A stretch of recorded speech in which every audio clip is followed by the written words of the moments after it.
음. 그래서 이제 카오루와 신지가 이제 시체가 된 릴리스에게 내려간다까지 얘기했죠. 그래서 이 카오루와 신지가 같이 내려가는데 그 13호기에는 2명 더블 엔트리이기 때문에 2명이서 타서 내려가야 됩니다. 그래서 이걸 내려가는데 그 내려가니까 분더랑 이제 아니야 아스카랑 마리랑 이제 참전을 해서 방해를 하죠. 방해를 하는데 카오루가 창이 한 가지 종류만 있는 걸, 원래는 희망의 창이랑 그 절망의 창 2개가 있어야 되는데 한 종류의 창만 있는 걸 보고 절망을 해요. 와, 이거 큰일 났다 이거. 그 신지가 이제 그 정신읽기 직전 느낌의 그 정도까지 이라는 거예요. 그러니까 계속 신지가 말 걸어도 대답도 안 하고, 갖고 뽑으면 안 된다, 이거 아니다, 아니야, 뽑으면 안 돼. 근데 그냥 뽑아요, 신지가. 그래서 겐도는 이제 시작하자 하면서 이제 포스 임팩트를 진행하려 합니다. 그래서 명과 그 이제 그 그 이제 리리스의 시체와 시체 위에 있던 마크 6였나? 아무튼 에바가 있는데 이거 2개가 뭐 이래저래 합체가 딱 돼가지고 그거를 13호기가 딱 삼켜가 되면서 그 이제 파 마지막 부분에서 각성한 그 레이와 같이 합체한 그런 이제 그 초호기처럼 13호기가 그런 하얀색 빛이 나면서 이제 임팩트를 진행되려고 한다라는 거죠. 그러면 이 세계의 멸망을 막으려고 이제 빌레의 분더가 나타납니다. 그래서 신지는 이제 자책을 하면서 카오루는 최후의 방법이 본인이 죽음이라는 걸 안다, 이 초커를 하고 있잖아요. 그리고 그래서 또 만나게 될 거라면서 카오루는 이제 폭발하는 거죠. 그러면서 신지는 또 안돼, 미치겠어. 그래서 이 임팩트가 멈추지 않는데 마리가 그 플러그를 탁 뽑아버려요. 그래서 저지를 하게 된다는 겁니다. 그러면서 플러그가 뿅 하고 날라와서 그걸 보고 아스카가 신지를 발로 뻥 차버리고 크로레이, 검은색 레이는 가 다시 나와서 저벅저벅 이제 사람이 살 수 있는 곳으로 떠나면서 큐가 끝이 나요.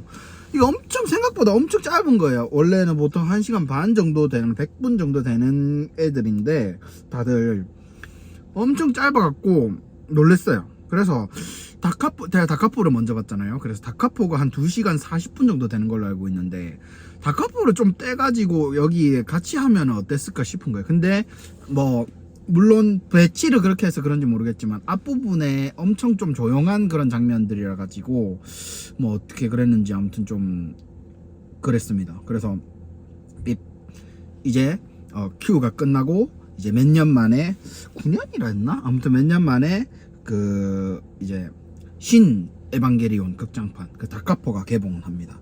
다카포는 어떻게 시작을 하냐면 파리에서 아스카랑 마리랑 이제 전투를 많이 하고 이러다 보니까 부품들이 좀 부족하겠죠.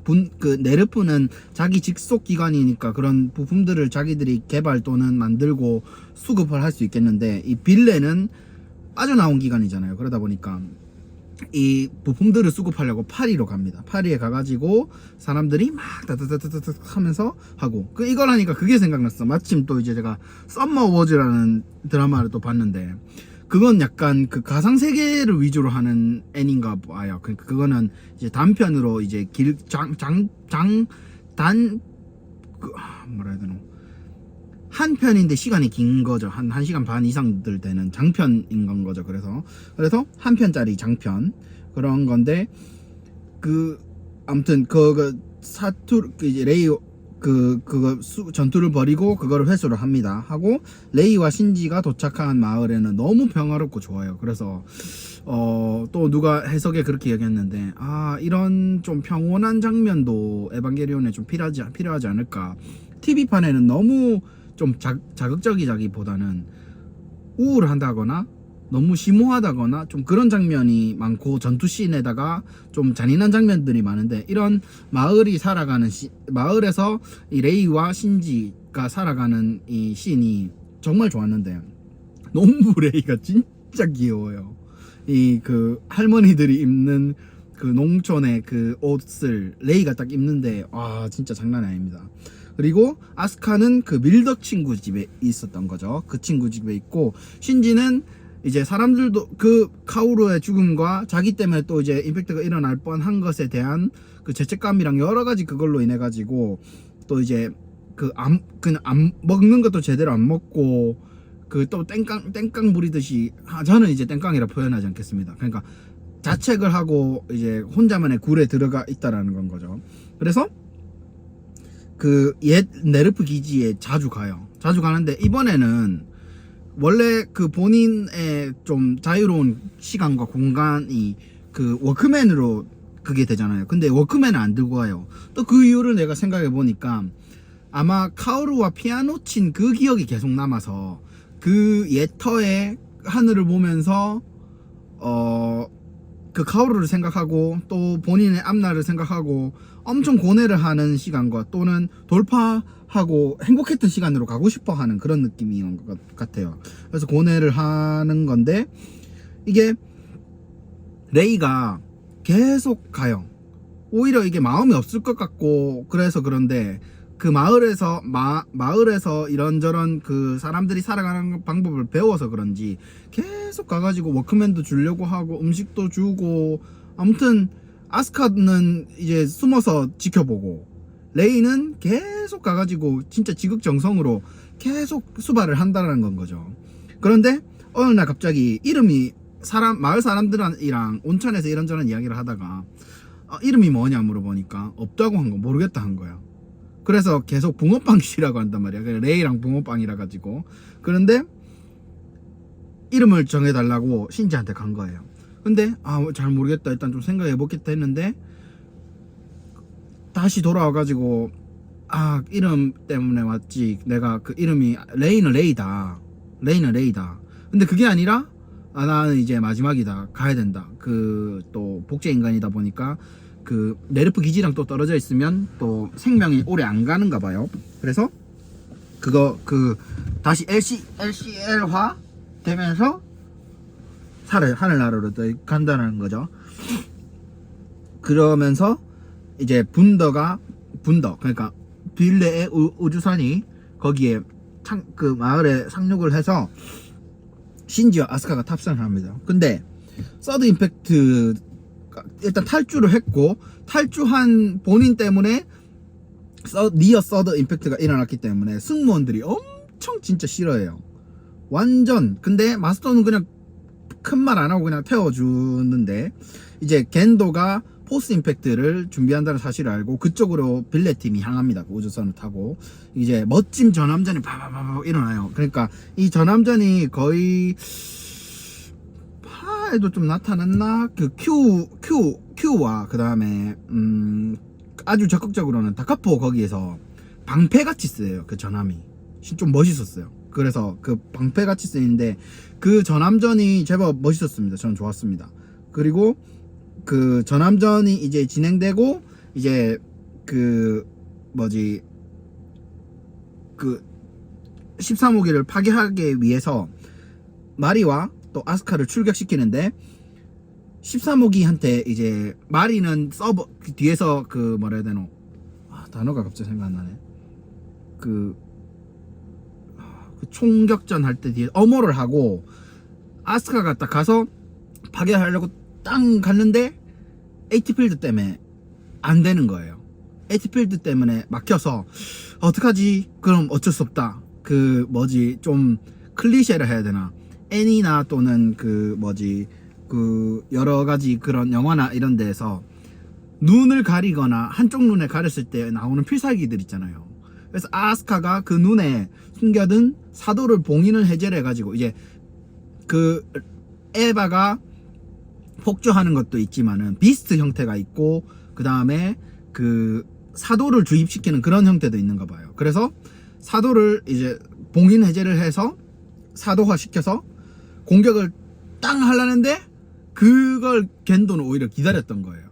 13호기가 거기에 반응을 해서 아스카를 딱 붙잡고 팔이 4개를 돼가지고 흡수를 해버리는 거. 흡수를 한 게 맞나? 아무튼 그 이제 그 먹이가 돼가지고 13호기가 움직일 수 있게 된 거죠. 그래서 겐도는 이제 포스 임팩트가 아니라 자기만의 또 임팩트인 에디셔널 임팩트를 하기 위해서 내려갔는데, 사람들이 그 선원들과 이제 같이 일했던 그 네르프 전의 직원들이 와가지고 그걸 하는 거죠. 바로 그 저지를 하러 간 거죠. 근데 그 공학 박사가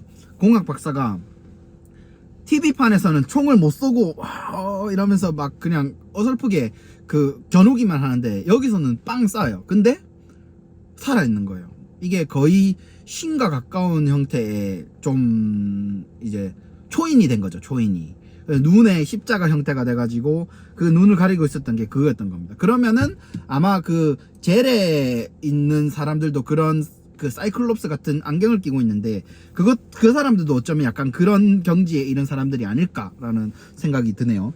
그래서 희망의 창과 절망의 창으로 합체를 해서 이제 임팩트를 진행하려고 하는데, 그걸 가지고 마이너스 우주로 간다라는 거죠. 근데 이게 원래는 이 그 절망의 창만 있었잖아요. 그러니까 절망의 창만 있어가지고 그 카오루가 그걸 못했는데, 희망의 창을 분더를 이용해서 창을 만들어 버려요.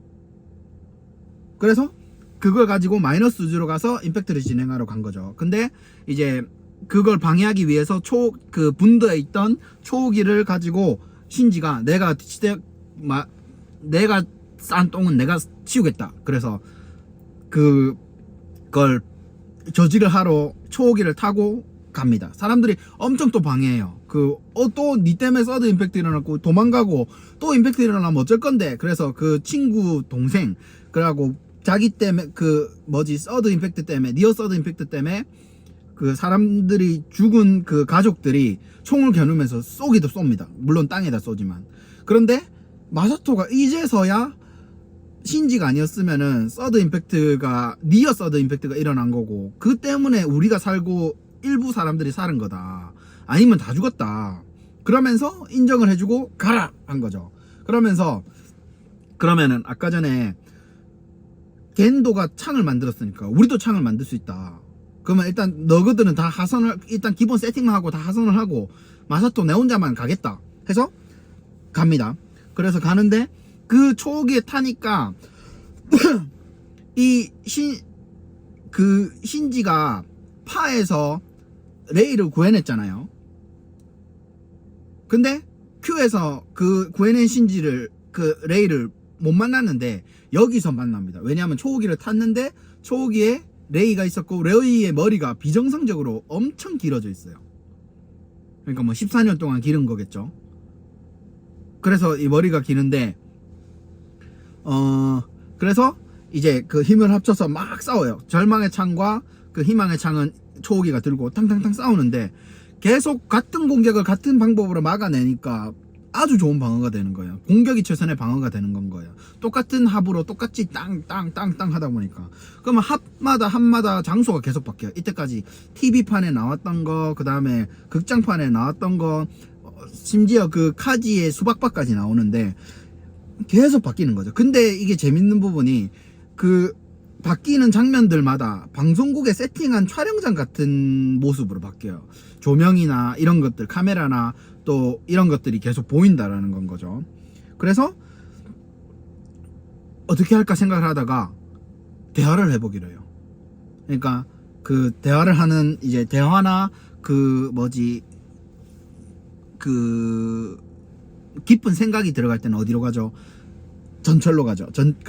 전차로 가죠. 전차에 가가지고 타면서 서로 대화를 나눕니다. 이러쿵저러쿵 하면서. 근데 겐도가 말이 엄청 많아요. 이때까지 말 안 했던 거를 이때까지 다 하는 것 같아요. 그러니까 그러면서 막 이야기를 하는데, 그때 이제 분더에서 레이와 신지와 마사토와 공학 박사가 힘을 합쳐가지고 제3의 창, 가이우스의 창을 만드는 건 거죠. 그래서 그걸 통해서 저지를 하게 됩니다. 저지를 하게 되는데, 그 저지를 하는 과정에서 레이와 아스카와 카오루, 기타 등등 여러 사람들의 독백이 나오고 서로의 치유하는 시간들이 나와요. 그래서 그 장면도 좀 진짜 좋았어요. 그 아스카가 엄마로부터 버림받았고 이런 그 인형을 가지고 하는 거에 대해서 벗어나는 그런 장면들, 또 카오루가 그 신지한테 했던 것에 대한 이런 것들, 또 레이와 그 신지와의 또 이런 것들. 그래서 신지는 결국에는 이게 에반게리온을 타야 되는 운명, 그리고 이 그 신극장판 다카포에서도 인연이라는 이야기가 많이 나오고 운명이라는 이야기가 많이 나오고, 게다가 그 다음에 또 전체 극장판에서 봤었을 때 그 세뇌 이런 이야기가 나온단 말이에요. 결국에는 운명이라는 명목하에, 인연이라는 명목하에 이 사람들의, 그러니까 신지는 겐도의 자식이 된 거고, 친구들 이 복제 인간들도 생겨난 거고, 그 TV판에 아스카는 사람이고 그 극장판의 아스카는 인조인간인데, 이런 모든 그 생성과 만남과 이별과 죽음과 그 태어남, 이런 것들이 다 운명과 인연 안에 있는 건데, 그 운명과 인연이라는 것을 그게 연결될 수도 있고, 아니면 그걸 빌미로 세뇌를 시켜가지고 이 에바를 탈 수밖에 없는 사람으로 만든다라는 건 거죠. 모든 것들이. 그러니까 이 운명과 인연과 세뇌라는 것 때문에 고뇌하는 신지를 저는 제 입장에서는 이해하게 됐어요. 이 친구가 이렇게 미쳐버릴 수밖에 없는, 이렇게 정신이 없어질 수밖에 없는, 도망갈 수밖에 없는, 그리고 다시 돌아올 수밖에 없는. 하지만 이건 또 차후에 좀 뒤쪽에 이야기를 할게요. 그래서 이런 것들을 그 치유가 일어나는 그런 것들이 저 너무 좋았었어요. 그러면서 결국에 그러면은 이게 에바를 안 타는 세상이 있다면, 이 에바를 탄 모든 사람들이 마리마저도 고통을 겪을 일이 없겠네? 이 생각을 하게 돼서 에바가 없는 세상을 만들기로 합니다. 그래서 가이루스를 가지고 초호기와 13호기를 같이 꽂아넣으려고 하는데, 그때 이 상태를 네온 제네시스라고 명명을 해요. 그 레이가. 그러면서 꽂으려고 할 때 엄마 유이가 나타나서 도와줍니다. 마치 지금까지 이 제논 제네시스 임팩트를 위해 기다렸다는 듯이. 그래서 꼭 그렇게 딱 꽂고 임팩트가 일어나고 나서 그 엔드 오브 에반게리온 TV판 극장판의 마무리에서는 빨간 바다가 왔다 갔다 하면서 아스카와 신지가 나오지만, 여기서는 파란 바다가 되어서 신지와 아스카가 나오는데, 아스카는 성인이 된 상태의 아스카가 나와요. 그걸 어떻게 또 증명할 수 있냐면, 그 플러그 수트가 찢어진 게 나온 거예요. 왜냐하면 플러그 수트가 딱 붙는 그거잖아요. 딱 붙는 건데, 이게 몸이 커지다 보니까 이게 찢어질 수밖에 없는 구조, 그런 게 나온다라는 건 거죠. 그래서 신지는 고맙다라는 인사를 하고 인사를 전합니다. 그리고 전철역으로 이제 장소가 바뀌면서 신지는 벤치에 앉아 있고, 건너편 플랫폼에는 레이, 카오루, 아스카가 보이고, 본인 플랫폼에 벤치에 앉아 있는데 갑자기 누가 누구게 이러니까 신지가 이전에 한번 또 누구게를 한 적이 있어요. 그 마리가 가슴 크고 참한 여성이다. 그래서 신지가 그거대로 이야기를 합니다. 가슴 크고 참한 사람 맞다고. 그래서 마리와 그 신지가 손을 잡고 나오면서 원래는 이제 손을 잡을 때는 친해지기 위한 주문 이런 걸 했잖아요. 근데 그 말을 안 하고 그냥 가자라고 하면서 이제 목에 초커를 풀어주고 간다라는 건 거죠. 그러면서 크레딧이 탁 올라옵니다. 진짜 이게 저도 좀 정리가 잘 안 되고 못 외워가지고 계속 유튜브에 있는 자료를 보면서 일단 메모를 하고 좀 읽으면서 이야기를 했는데, 진짜 이게 긴 이야기가, 그 TV판이 끝나고 엔드 오브도 보고, 그 다음에 그 다카포도 보고, 서파 큐를 다 보면서 허탈하면서 너무 기쁘고 좀 감동도 받고 좀 약간 에반게리온 아리를 하고 있어요. 지금 좀 못 빠져나오고 있어요 지금. 그러면서 TV판 오메데토 엔딩도 생각나고, 그게 좀 이해가 갔어요. 왜냐하면 연극이 끝나고 나서 박수 받는 배우, 그게 신지고, 다 같이 수고했다 그 커튼콜을 하는 그런 느낌의 마무리. 그리고 바다에서 목을 조르는 신지가 이게 어쩌면 그 엔드 오브 에반게리온 거기서 그냥 상대를 죽이고 그냥 나도 죽어버릴까 그런 의미일까? 아니면 아무튼 그런 분풀이를 하고 싶어 하는 그건데 거기서 원래 같았으면 그 뭐지 그 TV판의 아스카는 엄청 폭력적이고 강한 성격이니까 때리거나 이랬을 때 근데 그 마지막에 아스카는 얼굴을 쓰다듬으면서 기분 나쁘다 하면서 대사를 내뱉는 건 거죠.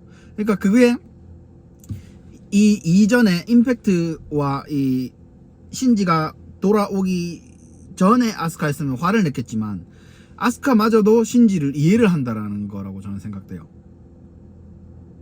신지가 그만큼 힘들었다라는 거를. 그러니까 이거는 네가 이때까지 했던 피하고 도망가고 이런 것들이 찌질한 신지가 아니라 아 이럴 수밖에 없는 신지. 이 어린 그때 이 당시는 중학생일 텐데 중학생인 신지 네가 감당할 수 없을 만큼의 크기라는 걸 이해하는 그런 느낌. 왜냐하면 본인도 감당할 수 없는 상황이니까. 그래서 그런 것들을 서로가 이해해주면서 신지도 그 진짜 너무 화풀이하고 싶은 대상이 아스카밖에 없었지만 그 아스카가 목을 졸랐는데도 얼굴을 만져주면서 눈물이 뚝뚝뚝뚝 흘리는 그런 마무리. 그래서 그러면서 제일 엔딩이 제가 이 극장판의 엔딩이 마음에 들었던 거는 더 이상 고통받지 않아도 되는 세계로 그들이 갔다라는 거. 그래서 저는 제일 처음 올렸던 영상에서도 이야기를 했지만 절대 신지는 이게 찌질하고 답답한 게 아니라 혼자서 그 모든 걸 짊어져야 했던 강인하나이라는 것. 떠날 때는 떠났지만 본인이 꼭 해야 하는 역할을 하고야만은 해결사 같은 그런 역할이라는 거. 돌아올 때는 다시 돌아오는. 그래서 그 아까도 중간에 원래 이거 뒤에 이야기를 했어야 되는데 조금 앞에 이야기를 했는데 결국엔 그 운명과 인연과 세뇌를 견디고 아우르고 흡수해버린 그런 것. 그리고 이 워크맨이라는 가장 자유로운 순간이었는데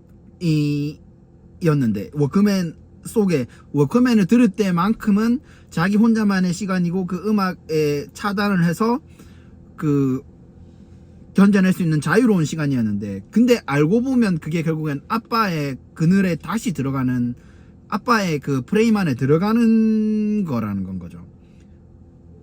그런데 그 카오루가 피아노를 같이 치면서 합을 맞추고 그 TV판에서 아스카와 같이 합 맞춰서 댄스로 그 쌍둥이 사도를 무찌르는 것처럼 그 피아노를 같이 침으로써 아 이게 워크맨에 있는 소리를 차단함으로써 내가 자유로워질 수 있는 게 아니라 내가 새롭게 만들어내는 소리 그리고 나를 믿어주고 나와 아껴주고 내가 좋아하는 친구와 함께 새롭게 만들어낼 수 있는 소리로 그거로써 자유로워질 수 있다라는 거를 깨달았다는 건 그런 것으로 통해서 카오루는 정말 중요한 역할을 했고 또 그게 또 아빠로서의 역할이라고도 이야기를 한 사람이 있었죠. 그 해석하는데 앞부분에 이야기했던 것 같은데.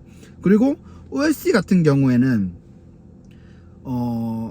보통의 이 그 전투씬 빰빰빰빰빰빰빰빰 이런 거라거나 또 즐거울 때 빠바밤 그 먹고 마사토 맥주 먹을 때 나오는 빠바바바바바바 하는 그 씬에서 상황에 맞는 분위기의 음악이 나오는데 OST가 나오는데 이 임팩트라거나 이런 여러 가지 그런 부분에서 나오는 음악들이 조금 생뚱맞거나 반전되는 그런 반대되는 느낌의 음악인데 그런 것들이 또 오히려 더 집중하고 편안해지고 좀 약간 그 한 발짝 내가 또 벗어날 수 있게 해주는 너무 심취하는 게 아니라 제3자로서 볼 수 있는 그런 느낌이었기 때문에 좋았고 그 다음 엔딩 크레딧 노래가 뭐 뷰티풀 월드랑 그 다음 한 개 더 있는데 까먹었는데 그 두 개가 너무 좋아가지고 그걸 또 거의 대부분 같은 노래 아니면은 다 듣고 나왔어요. 영화 그 음악을. 그래서 와 진짜 또 일단은 제가 생각하고 그 다음에 자료들을 좀 모아가지고 이렇게 저렇게 이야기를 한번 해봤는데 와 진짜 이 너무 좀 좋은 영화죠. 영화고 애니메이션이었고 진짜 생각해볼 게 많은 그런 애니메이션이었다. 예를 들어서 뭐 요즘에 잘 나가는 재미있는 사람들이 좋아하는 그런 애니들이 있죠. 근데 그건 그냥 단순히 때리고 부수고 막 가족 그다음 또 뭐 그 인연 요런 이야기만 하는데 이거는 배트맨을 보면 배트맨에서 그 뭐지 브루스 웨인이 고담시를 지키는데 고담시를 지키기는 하지만 이 지키면서 오는 피해들 인명 피해라거나 지인의 뭐 사망일 수도 있고 또는 지인의 지인이 다쳐서 뭐 삶을 살아가는데 불편해질 수도 있고 또는 그 뭐지 물론 다 살긴 했지만은 범죄자를 죽여야 될 것인가 아니면은 선한 사람이 담배를 살려야 될까 범죄자의 배를 죽여야 될까 이런 고민들 이 영웅으로서의 고민들을 해야 되는 부분이 있었는데 이거를 청소년의 입장에서 또는 그냥 아시아의 입장에서 또는 더 딥하게 들어가는 그런 느낌. 그러니까 브루스 웨이는 지가 돈이 많아서 지가 하는 건데 이건 돈이 많고 그런 게 아니라 의무감과 운명과 인연과 세뇌 때문에 이걸 하는 거기 때문에 더 깊을 수밖에 없는 그런 고뇌와 고민과 성찰 같은 것들이 일어나는 게 아닌가라는 생각이 들었어요. 그래서 진짜로 와 이 그 TV판을 봤을 때는 그냥 재밌다 에반게리온 봤다 이 정도인데 해석을 계속 보고 그 다음 극장판을 보고 해석을 보고 그 다음 편을 보고 해석을 보고 이런 것들을 하다 보니까 너무 좋은 시간이었어요. 저 스스로 단순히 이 애니메이션을 즐기고 멋진 전투씬과 캐릭터들을 보면서 좋아한 그런 수준을 넘어서 나 자신을 되돌아볼 수 있는 그런 느낌, 좀 더 나에 대해 생각해보고 더 생각해보고 싶게 하는 그런 시간이었어요.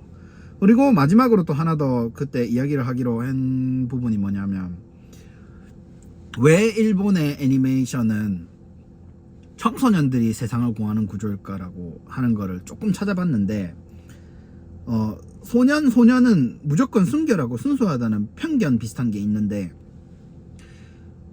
성인들에게 뭔가 주입을 했을 때 들어오는 세뇌랄까요? 세뇌할 수 있는 양과 미성숙한 청소년과 청소녀의 세뇌시킬 수 있는 그 역치랄까 양은 다르다라고 본다는 거죠. 오히려 더 컨트롤하기 쉽고 세뇌하기 쉽기 때문에 그런 소년을 다룬 게 아닐까라는 생각이 들었고, 그 다음에 미성년 캐릭터가 하나의 사회 전체를 쥐락펴락하는 게 성인이 못하는 걸 미성년 캐릭터가 하는 것들에 대한 좀 열광 같은 것들.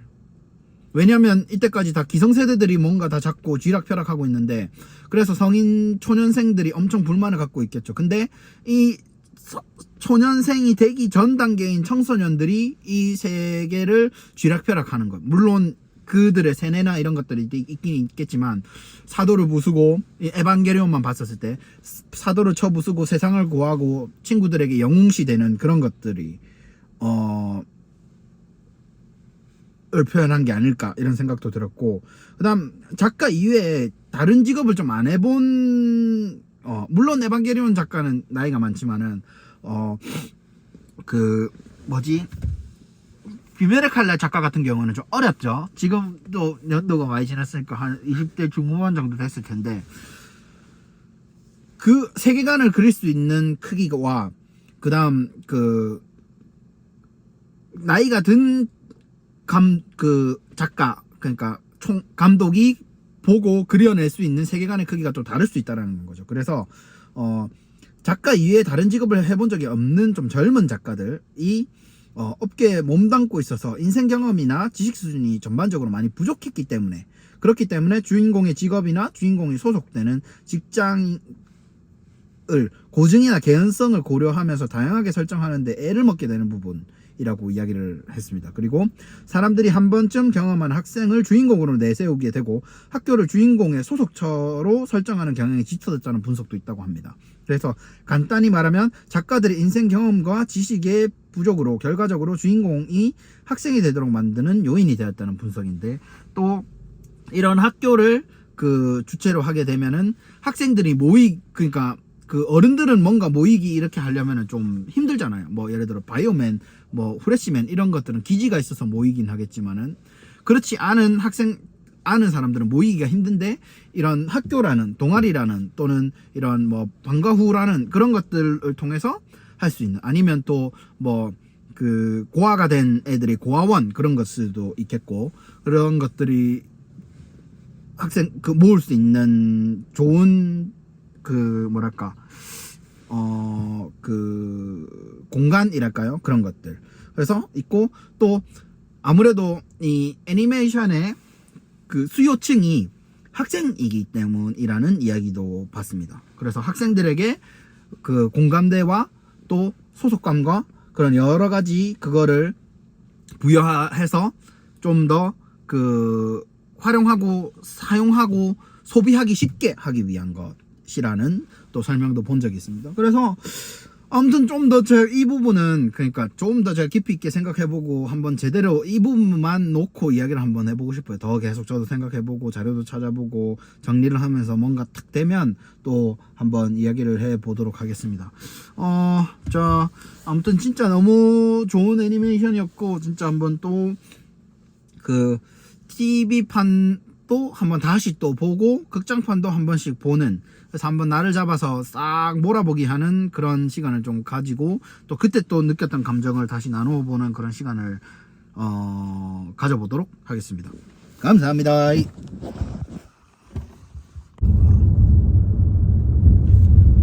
And in case I don't see ya, good afternoon, good evening, 김누.